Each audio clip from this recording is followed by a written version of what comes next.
Good morning, everybody. My name is Barry Schwartz, and this is the Search Buzz video recap. Today is Friday, June 5th, and this is the search news we covered over at the Search Engine Roundtable at SEOroundtable.com. I'm in Boston for XMX, so that's why I'm not in my typical office, but we got a lot to discuss. We got the Google May Core Update finishing, Google AI performance reports and AI controls coming to Search Console for some, Google Ads, Google ChatGPT ads, Microsoft Scout, and a tool for me. So definitely stay tuned. You don't want to miss this one. And of course, I'd like to thank our sponsor, Bruce Clay.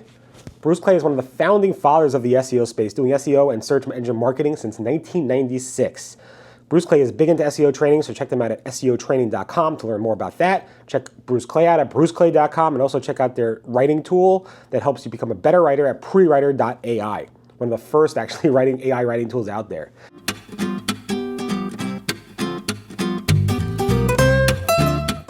Any event, let's get into the core update. So Google's May 2026 core update finished rolling out on June 2nd, sometime in the morning before noon.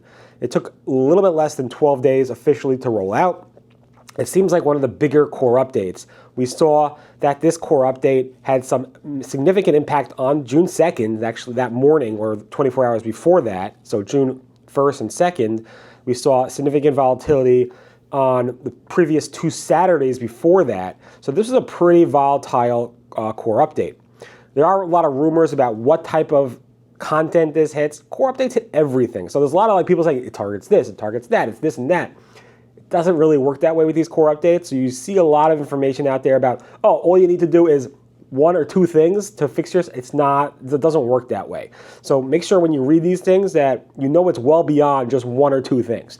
Any event, this was a very big core update. A lot of sites were actually impacted by this, much more so than the March 2026 core update. So just keep that in mind. Again, there's not one magic bullet for this type of stuff, so all keep that in mind. In any event, also this week, Google announced that Google Search Console will be rolling out AI performance reports, have rolled out AI performance reports to show you how well you're doing in the generative AI, like AI mode and AI overviews on some level, as well as AI blocking controls. Now, this is only being rolled out for UK sites, for a small subset of UK sites. It seems like all UK sites. I'm not sure if all, but it seems like all.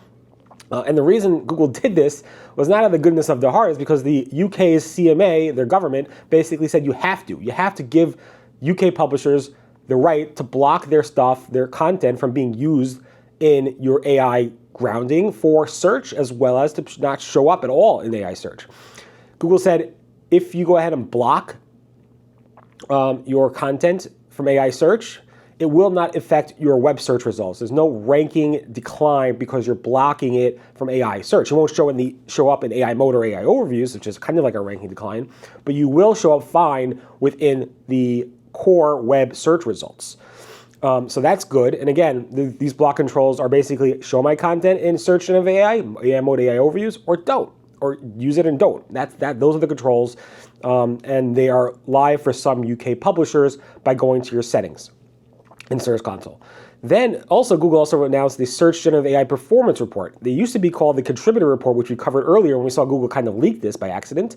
It's similar to the Big Webmaster Tools Report, but it's missing a lot more data. One is this only has impression, pages, countries, devices, and dates. It doesn't have query data, and it definitely doesn't have click data.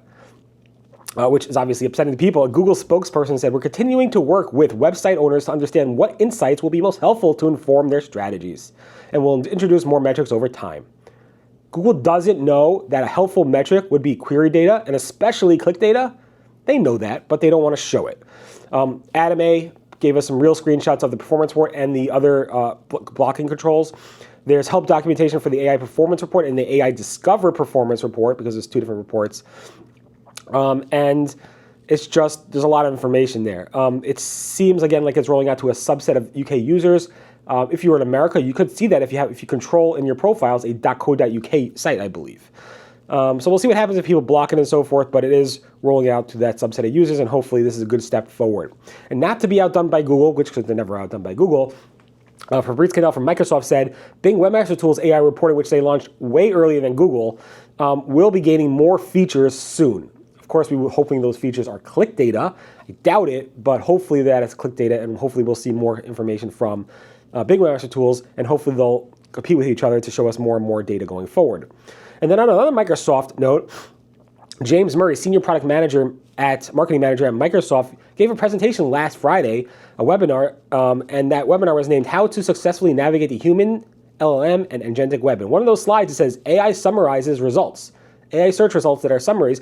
They, and I quote, they relate to reducing clicks and website visits. It's a Microsoft rep actually confirming it reduces clicks and website visits. Maybe he didn't actually talk about it, but had it in a slide. Super interesting to see. And again, I'm happy that they confirmed that. And then Google announced yesterday Google search profiles. These are what Damien has been covering for a while, where there's these basically publisher profile pages, which we covered numerous times on this site. Google testing publisher profile pages from the Discover page. And now they're officially live. You can actually claim your search profile, which I did, but if you want to go to my profile, it's at Rusty Brick. Link to it on the blog. You have to have over 100,000 Twitter followers or Instagram followers or YouTube followers. In any event, if you do all that, or you get that, you can actually claim your profile. Google's going to release it to more people in the future. It's basically another way for Google to give an olive branch to publishers and creators to give them more potential traffic in Google Discover and other ways. So cool, you can claim it. Again, this reminds me of numerous times that Google had profiles that you can actually claim across Google Plus, as well as other platforms they actually release, which is pretty funny. So we'll see if this one actually sticks. And I then cover the Google Webmaster report for June. Definitely read that. I posted on June 4th. If you want to catch up quickly on everything that happened in the past month organically with Google Search, you should do that. On the ad news, Google has released in Google Ads a leads management screen, where it's basically a small CRM update. And it basically includes any Google-hosted form leads directly into this lead form. This is spotted by PPC News and Hannah, so nice find over there. It does show which way Google's going. Of course, large advertisers don't really need this, but smaller ones might find this useful. And then also Google Ads is rolling out new branded search controls for AI Max. This is spotted by Thomas Excel. And it basically gives you control over show all relevant searches, control branded searches with brands, and also show ads only on unbranded search.